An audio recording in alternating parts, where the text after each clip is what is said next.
Oke. Selamat sore semuanya Bapak Ibu. Ya, jadi ada pepatah mengatakan tak kenal maka tak sayang ya. Jadi supaya sayang ya harus kenal ya. Nah, ini saya perkenalan dulu. Nama saya Rudi Parlinggo Mansurat, sering dipanggil dengan Pak Rudi ya. Saya itu founder dari Tahu Jelepesi, tahu isi pedas ya. Outletnya 500 lebih ada tersebar di Indonesia.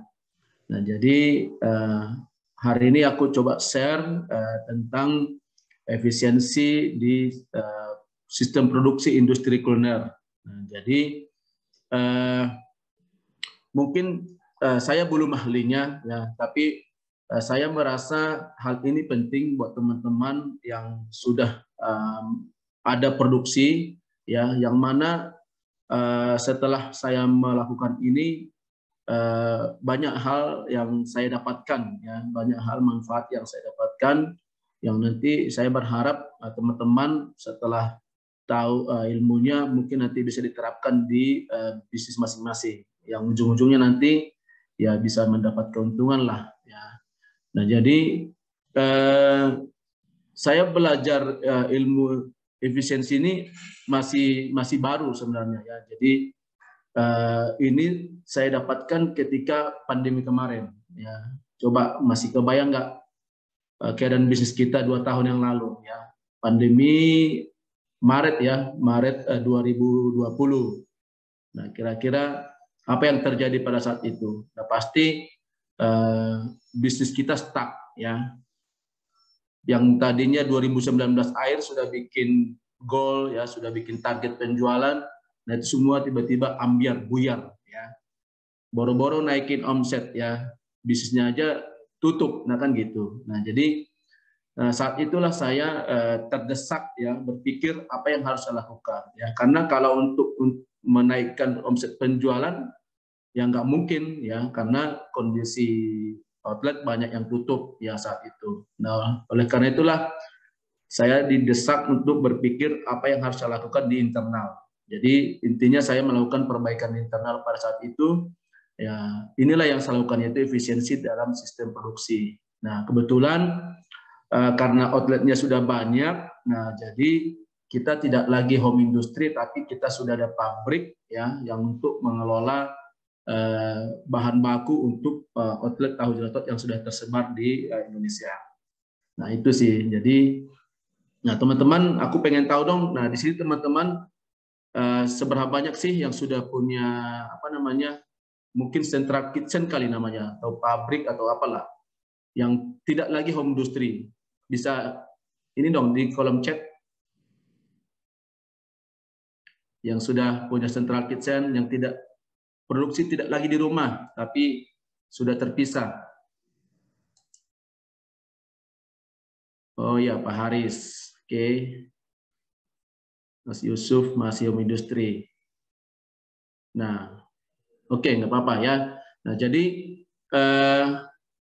maupun sekalipun teman-teman masih home industry ya, belum terpisah ya dari rumah produksinya, saya kira sih nanti bisalah diterapkan. Artinya semakin kecil alur proses produksi kita, ya mungkin lebih mudah menerapkan ilmu ini. Nah, dibanding kalau sudah besar. Nah, nanti keuntungannya kalau bisnis sudah besar pasti nanti sudah gampang karena ilmunya sudah tahu ya. Oke. Nah, sekarang kita masuk ke efisiensi sendiri. Efisiensi apa sih, ya kan? Nah, efisiensi itu sebentar. Ya. Nah, efisiensi itu sebenarnya upaya ya, cara untuk mencapai tujuan dengan dengan pengorbanan yang kecil tapi bisa dapat hasil yang besar, kan kurang lebih gitu ya. Nah, ini saya coba tampilkan studi kasusnya ya, contoh laporan laba rugi ya. Nah, teman-teman di sini saya pengen tahu lagi dong, siapa yang sudah punya laporan keuangan? Bisa isi di kolom chat.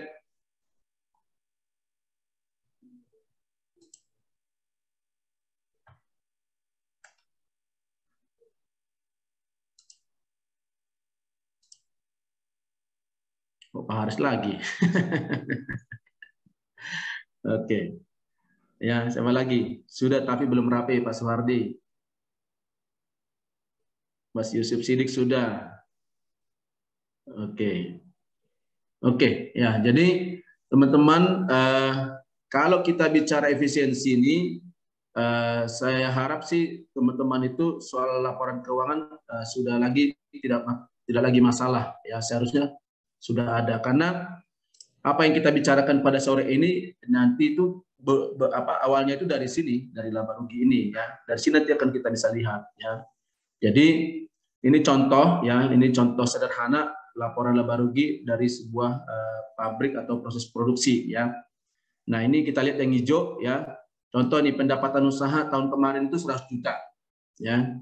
Nah, terus biaya atas pendapatan usaha itu 60%, ya. Jadi 60 juta. Nah, jadi biaya pendapatan usaha itu meliputi apa aja? Ada bahan baku, ada biaya overhead pabrik, ya. Nah, itu 60% semuanya, itu total 60 juta. Nah, berarti kalau dikurangkan dengan biaya, berarti laba rugi kotornya itu 40 juta, ya. Nah, tapi kan kalau di pabrik ada lagi yang lain, ya, ada biaya personal, ya, biaya pemasaran dan penjualan, administrasi dan lain-lain. Nah, taruh itu 30%, 30 juta. Kalau dikurangkan dengan biaya personal, berarti keuntungan bersihnya 10 juta, ya, atau 10% dari omset. Nah, sekarang di 2023 ini mau dong kita bisnisnya meningkat, ya dong, kan? Nah, coba. Nah, sekarang pertanyaannya, kalau kita mau bisnisnya meningkat 20%. Nah, contoh misalnya omsetnya ya kita naikkan 20%. Kira-kira nanti apa yang terjadi nanti, ya? Contoh, ya, kita lihat yang putih, ya.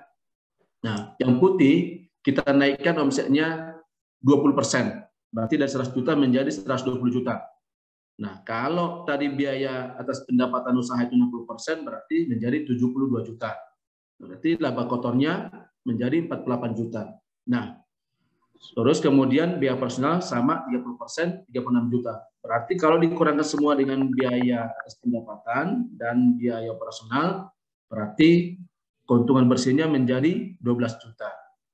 Nah, 12 juta secara angka sih untungnya naik, ya, profitnya naik 2 juta. Tapi secara persentasi dia nggak berubah. Dia sama aja 10% keuntungan kita tahun ini. Nah,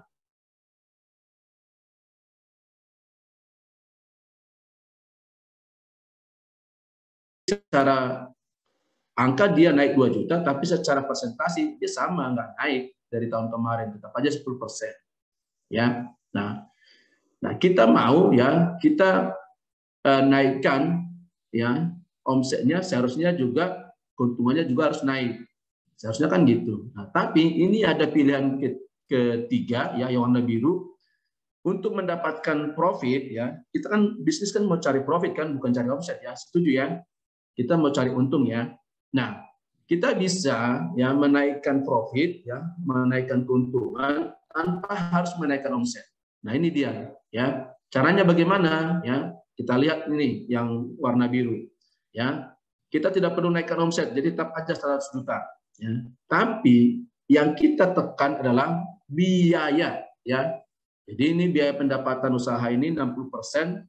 Nah, ini kita tekan 20%, ya.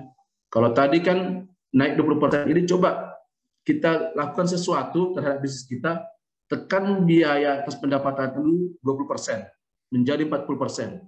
Nah, berarti biaya pendapatan usaha jadi 40% dari 1 juta menjadi 40 juta.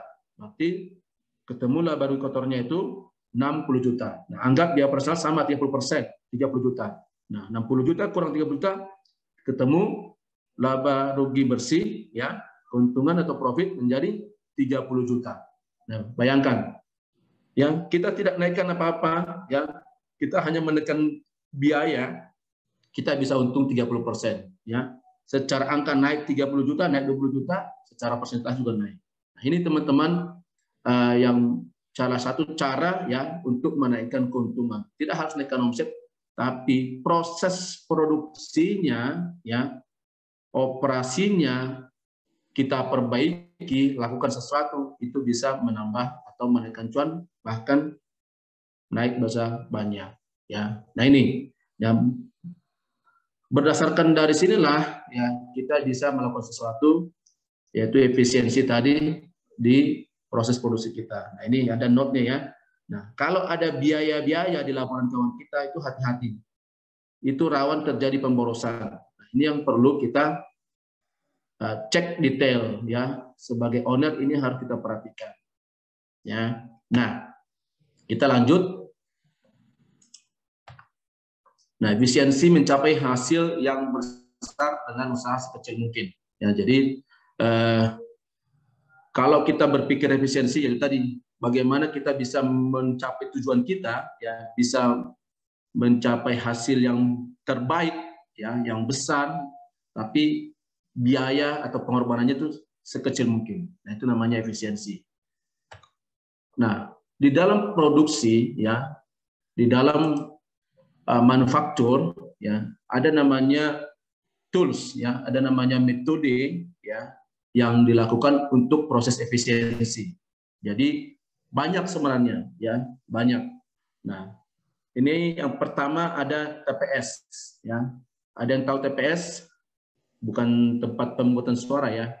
Nah, ini TPS ini singkatan dari Toyota Production System. Ya, itu yang pertama. Ya. Baru yang kedua ada 5S atau 5R ya. Nah, ini mungkin teman-teman udah sering dengar ya, 5S sama 5R. Terus yang ketiga ada Kaizen. Nah, ini Kaizen ini continuous improvement ya, perbaikan yang terus-menerus. Jadi memang kalau kita bicara efisiensi dalam proses produksi manufaktur, memang jagonya itu Jepang. Jadi ini pun sistem-sistem yang produksi ini itu rata-rata diadopsi dari perusahaan-perusahaan Jepang. Terus kemudian yang keempat ada Kanban. Kanban ini sama proses produksi juga ya yang berhubungan dengan waktu. Dan kelima ada PDCA. Ya ini juga sangat terkenal, mungkin waktu di sekolah atau di kampus sudah dikenalkan juga ya, plan, do, check, action ya. Dan masih lain masih banyak lagi ya, masih banyak lagi.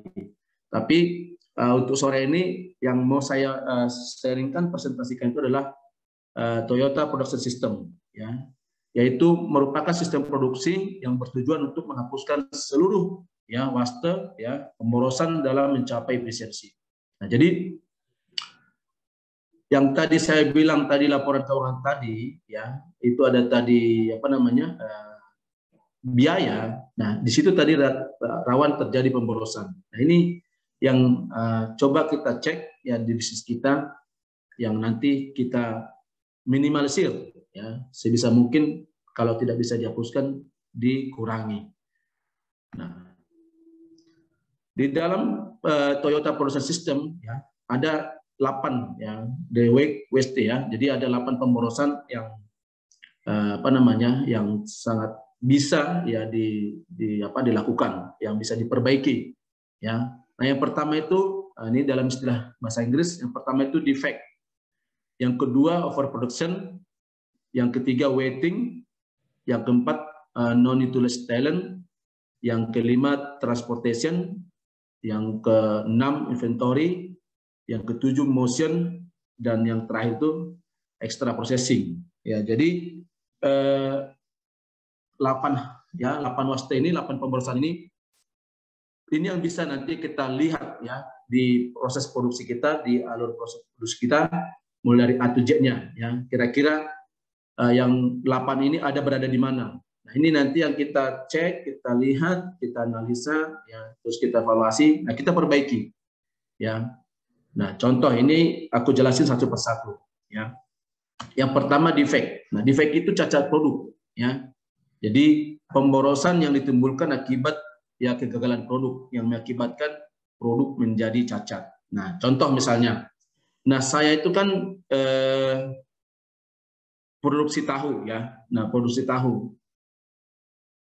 Kalau goreng tahu ya, misalnya goreng tahu 100 biji nih ya. 100 potong ya digoreng nih ya. Pasti kira-kira kalau tahu 100 biji digoreng, hasil nanti setelah digoreng berapa? 100, 90, 95, ya. Mungkin bisa saja 100, tapi besar kemungkinan enggak, ya. Karena kenapa? Karena pada saat proses menggoreng itu kemungkinan besar akan terjadi kerusakan, ya. Bisa saja nanti hasilnya cuma 90, ya, bisa saja 95. Nah, artinya apa? Berarti ada yang gagal produk, ada cacat, ada yang rusak. Nah, ini namanya reject, ya, defect. Nah, jadi kalau rejectnya 10%, nah tentu ini kan biaya, ya kan? Bayangkan aja 10%, ya, yang tadinya itu jadi uang, nah ini sekarang jadi sampah, ya. Nah, kenapa bisa terjadi?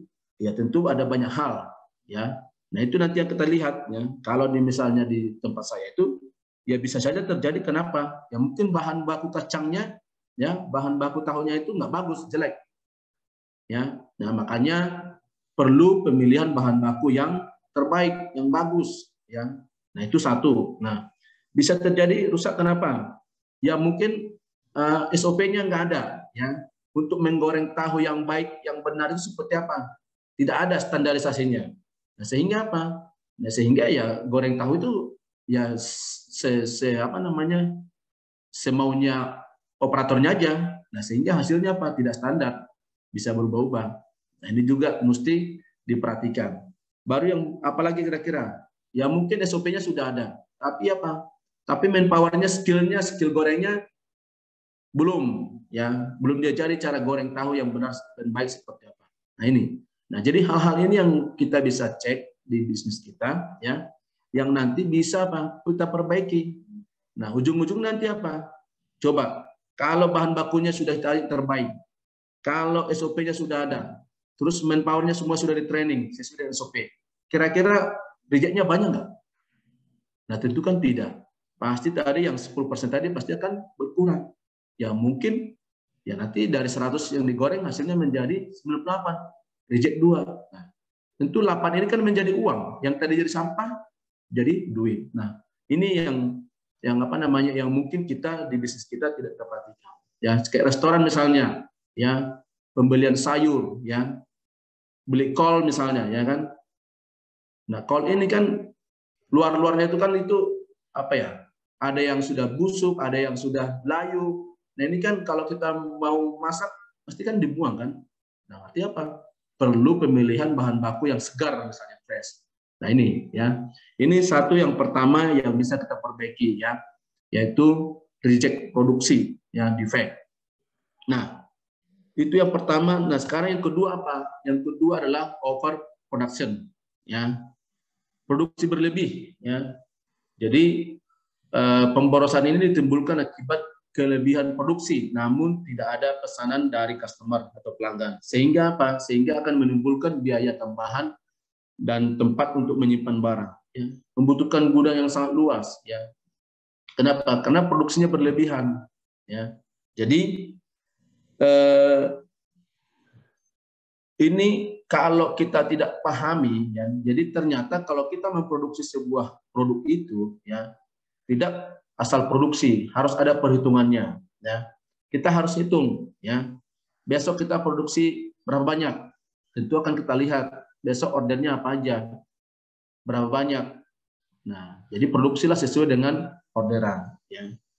Kalau kita produksi terlalu berlebih, nah itu nanti akan menyebabkan pemborosan, ya. Pemborosan di tempat penyimpanan, ya.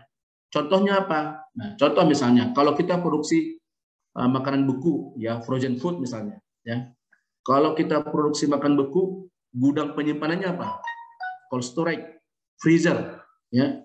Nah, bayangkan aja kalau kita produksi misalnya berapa lah, ya, taruhlah misalnya 500 kilo gitu, ya. Untuk menyimpan 500 kilo itu dibutuhkan 2 chest freezer misalnya, ya.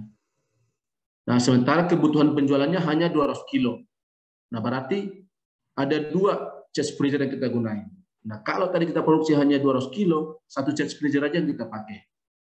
Nah, pemborosannya di mana? Tentu dengan menghidupkan 2 chest freezer sama 1 chest freezer, pasti kan berbeda. Bedanya apa? Ya listriknya. Ya kan? Itu kan biaya.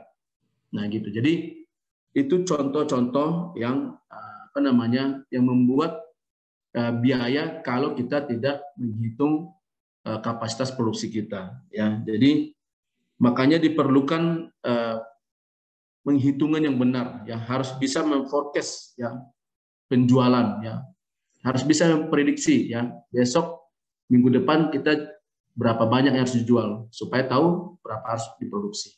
Nah, itu yang kedua ya, overproduksi. Jadi untuk memproduksi sebuah produk harus betul-betul dihitung dengan benar. Nah, yang ketiga, waiting. Nah, waiting itu adalah waktu tunggu. Ya. Ini pemborosan yang ditimbulkan akibat proses yang bermasalah, ya, sehingga menimbulkan waktu tunggu. Nah, ini biasanya terjadi itu proses kerja yang tidak seimbang ya, dari satu operator ke operator lain, sehingga ada delay atau ada time. Nah, jadi contoh misalnya, ya, kalau di tempat saya dulu, ya yang saya perbaiki contoh, ya, untuk masak isian tahu, ya, komponennya kan ada apa? Ada cabai, ya, ada kol, ada wortel, ada bumbu. Nah, jadi operatornya kan ada yang cacah kol nih satu, baru yang kedua ada yang giling cabai, baru yang ketiga ada parut wortel. Nah ini ya, terus yang keempat nanti ada yang tukang masaknya. Nah ini kecepatan yang tiga ini harus seimbang mereka bertiga ya. Nanti ujung-ujungnya nanti hasilnya itu masuk ke tukang masak. Jangan sampai tukang masaknya menunggu. Kenapa? Karena tukang cacah kolnya lambat gitu. Sementara cabenya sudah ready, wortelnya sudah ready, tapi kolnya belum ready, ya. Sehingga apa? Sehingga tukang masaknya nunggu karena tukang cacah kolnya kerjanya lambat. Nah, ini waiting ya, waktu tunggu, ya. Atau apalagi yang bisa terjadi? Mungkin manpowernya, operatornya sudah bagus, ya, sudah di training, ya. Sudah kerjanya sudah mahir, ya. Giling cabai sudah mahir, ya, cacah kol sudah mahir, terus kemudian parut wortel sudah mahir, tapi apa? Tiba-tiba mesin giling cabainya mati. Nah, artinya jadi apa? Jadi nunggu lagi, ya. Nah, gitu. Nah ini semua harus diperhatikan, ya. Jadi yang berhubungan dengan waktu waiting, waktu tunggu ini itu betul-betul harus diperhatikan, ya. Kesediaan bahan baku, ya, harus ready, ya. Jangan sampai tertunda produksi karena bahan bakunya kurang, nggak cukup. Terus kemudian apa? Mesin yang digunakan, ya, harus posisi standby, ya. Terus apa lagi? Ya tadi itu skill orangnya itu harus betul-betul mumpuni. Ini hal-hal ini harus diperhatikan, ya. Harus diperhatikan atau diperbaiki. Supaya apa? Supaya dalam proses produksi kita dari A sampai Z, dari jam 8 pagi sampai jam 4 sore atau jam 5 sore, itu tidak ada waktu yang terbuang bengong gitu loh. Nah, itu kalau di industri, kalau di pabrik. Karena kalau 1-2 menit, 2-3 jam, kali berapa hari, kali sebulan, kali setahun, bayangkan aja kalau sampai itu dikonversi ke uang. Nah itu jadi memang kalau masih skala industri home industri memang tidak kelihatan hasilnya. Tapi kalau sudah besar, nah itu kalau dihitung ya pasti angkanya akan gede, ya. Itu yang ketiga. Yang berikutnya yang keempat itu less talent, ya. Jadi kemampuan tidak pada tempatnya. Maksudnya gimana sih? Jadi pemborosan ini timbulkan akibat kemampuan atau skill yang dimiliki tidak dimanfaatkan oleh perusahaan secara baik, ya. Contoh misalnya, ya, dia itu jago masak, kecepatan dari sisi keahlian, dia jago di dapur lah. Nah, taunya si kitanya sebagai ownernya itu malah dia taruh di OB misalnya. Nah ini nggak tepat gitu ya. Nah ini juga pemborosan, ya. Nah ini harus dipahami kita sebagai owner, ya, di bisnis kita supaya apa? Supaya semua karyawan yang bekerja, semua operator yang kerja itu sesuai dengan skill mereka. Nah kalau tidak, itu juga akan menjadi pemborosan. apalagi yang sering terjadi nih, yang sering terjadi ya, menggunakan tenaga kerja berlebihan ya. Jadi contoh misalnya dulu yang saya lakukan ya, waktu sebelum saya menggunakan tools ini ya, Toyota Production System ini ya, dulu tukang goreng tahu saya itu ada 8 orang ya. Untuk memproduksi 10.000 tahu itu ada 8 orang yang goreng tahu. Nah, dengan saya setelah saya perbaiki, coba kebayang nggak? Saya menggunakan orang itu hanya 2 orang. Ada 6 orang yang harus di-cut ya. Nah, berapa rupiah yang bisa masuk ke perusahaan ya. Nah, jadi teman-teman, nah ini harus diperhatikan. Kok bisa gitu loh. Nah, itu tadi. Ya, kita akan lihat gitu loh. Artinya untuk memproduksi sebuah produk ini ya, kalau kita lihat alur produksinya ya, bagaimana caranya seefektif mungkin, seefisien mungkin gitu ya. Jadi bagaimana caranya supaya orang ini bisa bekerja maksimal dalam 8 jam ya. Dan kemudian hasil kerjanya itu ya sesuai gitu loh. Nah, jadi nanti pasti ada yang bisa kita perbaiki. Nah itu, nah saya hasilnya ketemu dari 8 orang itu ternyata cukup 2 orang, ya. Jadi layoutnya saya perbaiki, skill orangnya saya perbaiki, akhirnya bisa. Nah ini jadi yang nomor 4 ini, kalau kita cek semua satu persatu karyawan kita, ya pasti ada banyak hal yang bisa kita perbaiki yang nanti ujung-ujungnya adalah efisiensi. Yang berikutnya yang kelima ya, transportation ya. Transportasi yang terlalu jauh ya. Jadi ini pemborosan yang ditimbulkan akibat tata letak ya atau layout produksi yang kurang baik. Nah, tadi contoh misalnya ya. Jadi posisi tempat area produksi ya dengan gudang, nah itu jaraknya mesti diperhatikan. Jangan sampai ya terlalu jauh. Nah, kalau bayangin aja, setiap kita produksi misalnya ya, dalam setiap jam kita harus ngantar barang ke gudang misalnya. Nah, bayangin aja, untuk berjalan dari area produksi ke gudang itu 10 menit misalnya. Nah, kalau setiap jam 10 menit, satu hari 8 jam, 8 kali 10, 80 menit, ya kan? Hampir 1,5 jam terbuang waktu di transportasi, ya, di jalan. Nah, ini jadi, ini juga mesti diperhatikan. Nah, makanya perlu layout. Nah, makanya kita pun dalam kalau ngurus halal ya, ngurus BPOM, nah layout itu pasti diperhatiin ya. Karena ada yang perlu diperhatikan ya dari sisi efisiensi gitu ya. Itu yang kelima mengenai transportasi ya. Nah, yang berikutnya yang keenam adalah inventory. Nah, inventory ini itu yang berhubungan dengan persediaan ya, persediaan barang yang berlebih ya, baik itu bahan baku maupun barang jadi ya. Jadi pemborosan ditimbulkan akibat perencanaan produksi yang tidak tepat ya, seperti kesalahan akumulasi dari produk jadi, barang setengah jadi dan bahan mentah. Nah, sehingga terjadi kelebihan inventory yang dapat menimbulkan biaya tambahan. Nah, sama tadi halnya seperti tadi yang overproduksi tadi. Ya, jadi ini bisa terjadi ya kalau kita nggak nggak mampu mengelola persediaan barang kita. Nah, jadi kita mesti tahu, harus bisa berhitung ya, persediaan barang bahan baku harus berapa banyak, untuk sekali produksi berapa banyak harus dibutuhkan bahan baku. Nah, kemudian untuk barang jadi berapa banyak, untuk mendapatkan produk jadi sekian, bahan bakunya berapa. Nah, ini perhitungannya harus benar ya, harus kita kuasai ya, dan harus dihitung ya. Supaya kenapa? Supaya tidak terjadi ada pemborosan ya. Supaya tidak terjadi ada bahan baku yang berlebih, bahan baku yang terbuang ya, atau produk barang jadi yang nganggur di gudang ya.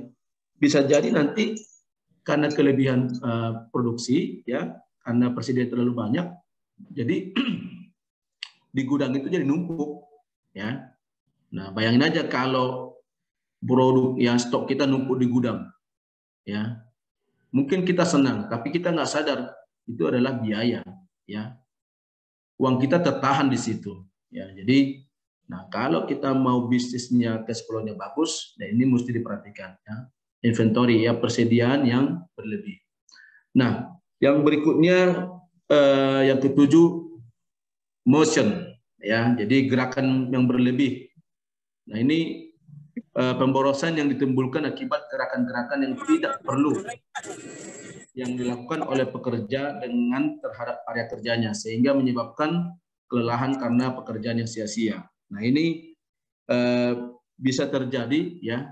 Karena kenapa? Karena ini hampir sama seperti tadi transportasi. Jadi layout, ya, layout dari produksinya itu di awal tidak diperhatikan, ya. Sehingga kenapa? Dalam proses produksi, ya, si tenaga kerjanya, si karyawannya itu kebanyakan gerak, ya, kebanyakan gerak. Contoh misalnya di dapur nih, ya. Nah, dapur kita mau marut wortel nih misalnya, ya, mau marut wortel, tentunya harus dicuci dulu dong. Nah, ini ternyata wastafelnya itu ada di luar, ya kan? Berarti dia harus jalan dulu keluar.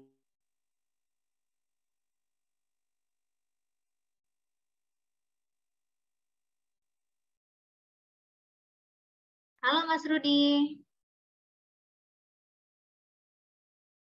Halo.